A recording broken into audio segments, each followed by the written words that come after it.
Hello everyone, आज के video में ट्रिग्नोमेट्री ये यूनिट का प्रॉब्लम नंबर 65 स्टडी करेंगे। तो देखिए क्वेश्चन आपके सामने है, ये प्रॉब्लम हमें सॉल्व करना है। क्वेश्चन में क्या लिखा है वो हम पहले पढ़ेंगे। सो क्वेश्चन में लिखा है if m equal to cos alpha by cos beta n equal to cos alpha by sine beta then show that m square plus n square cos square beta equal to n square. तो चलो हम ये problem solve करेंगे और ये relation को proof करेंगे। Problem solve करते समय आपको यहाँ बेसिक ट्रिग्नोमेट्रिक फार्मूलीज का यूज करना है। चलो देखते हैं कैसे ये सॉल्व होता है। सबसे पहले जो यहाँ पे प्रूफ करना है रिलेशन, उसका हम लेफ्ट हैंड साइड लेंगे और राइट हैंड साइड के लिए सॉल्व करेंगे। जो गिवन है वो हम यहाँ लिख लेंगे। गिवन क्या दिया हुआ है, सबसे पहले गिवन यहां पे लिख रहे हैं, तो यहां पे m दिया है वो हमने यहां लिख लिया। ओके, n दिया है वो भी हमने यहां लिख लिया। और अब यहां पे जो रिलेशन हमें प्रूफ करना है उसका हम लेफ्ट हैंड साइड लेंगे। तो ये देखिए ये गिवन है, ये हमने लिख दिए। और अब जो प्रूफ करना है उसका LHS क्या प्रूफ करना है, रिलेशन देखो m square plus n square left hand side में है, m square plus n square और ब्रैकेट के बाहर है कॉस स्क्वायर बीटा। ठीक है, ये है LHS और RHS में ओनली n स्क्वायर है। तो चलो देखते हैं RHS आता है या नहीं। तो इसको सॉल्व करने के लिए सीधा सीधा क्या करो, m और n का वैल्यू यहां पे पुट करो और इसको आगे सॉल्व करो। m का वैल्यू है cos alpha by cos beta, तो हम यहां पुट करेंगे। तो हम यहां पे लिख लेंगे दैट इज ब्रैकेट में cos of alpha by cos of beta, ये हो गया m का वैल्यू। और इसका होल स्क्वायर लिखा है, तो यहां पे इसका होल स्क्वायर करना पड़ेगा हमें। ये देखो ये होल स्क्वायर और प्लस n यानी cos alpha by sine beta, इसका होल स्क्वायर ब्रैकेट के बाहर है कॉस स्क्वायर बीटा। बिल्कुल स्टेप वाइज सॉल्व करने वाले हैं, जल्दबाजी करने की जरूरत नहीं है। ये देखो m और n का वैल्यू पुट कर दिए, अब इसका होल स्क्वायर कर लो। तो होल स्क्वायर करने के बाद ये कुछ ऐसा होगा, cos square alpha by cos square beta plus cos square alpha by sign square beta. Okay, और ब्रैकेट के बाहर है कॉस स्क्वायर बीटा, इस तरह से। ठीक है, अब यहां पे क्रॉस मल्टीप्लिकेशन कर लो, क्रॉस मल्टीप्लिकेशन से आसानी से रिड्यूस हो जाएगा।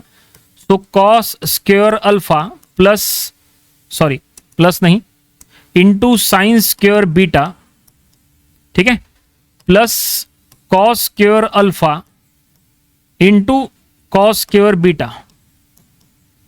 और डिनोमिनेटर में डिवाइडेड बाय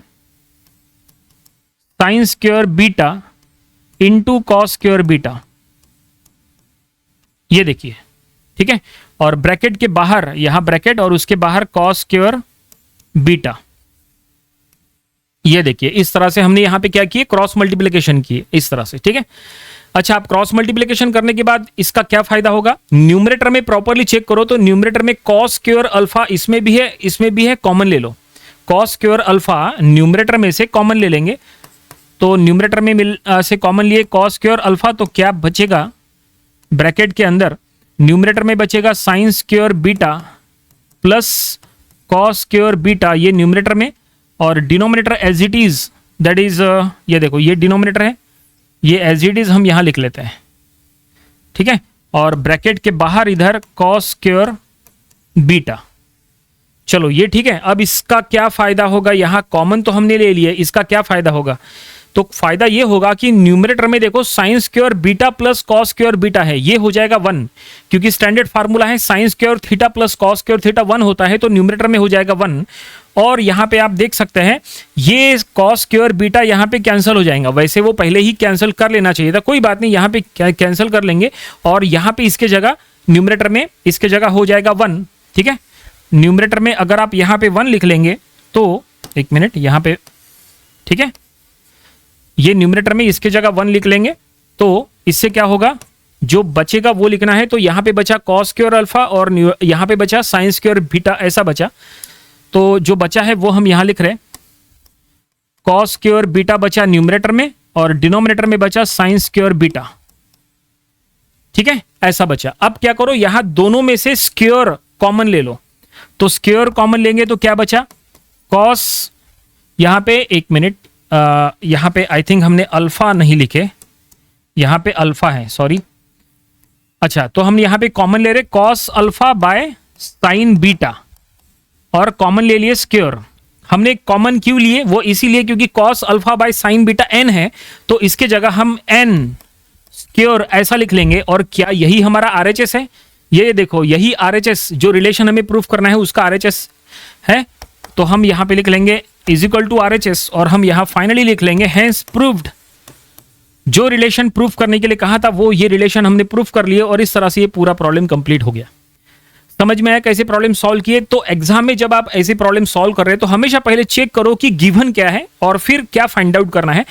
तो गिवन यहाँ पे m और n था, और जो फाइंड आउट करना है उसका हमने लेफ्ट हैंड साइड ले लिए, यहाँ पे होल स्क्वायर कर लिए और फिर क्रॉस मल्टीप्लिकेशन कर लिए, cos स्क्वायर अल्फा कॉमन ले लिए, जो बच गया उसमें न्यूमरेटर में सीधा सीधा 1 हो गया, यहाँ पे cos स्क्वायर बीटा वाला टर्म कैंसिल हो गया और यहाँ बचा cos square alpha by sign square beta, और फिर यहाँ पे हमने स्क्वायर कॉमन लिए और यही हमारा n था, n स्क्वायर RHS। और इस तरह से फाइनली जो रिलेशन प्रूफ करने के लिए कहा था ये प्रूफ हो गया और प्रॉब्लम यहीं पे कंप्लीटेड।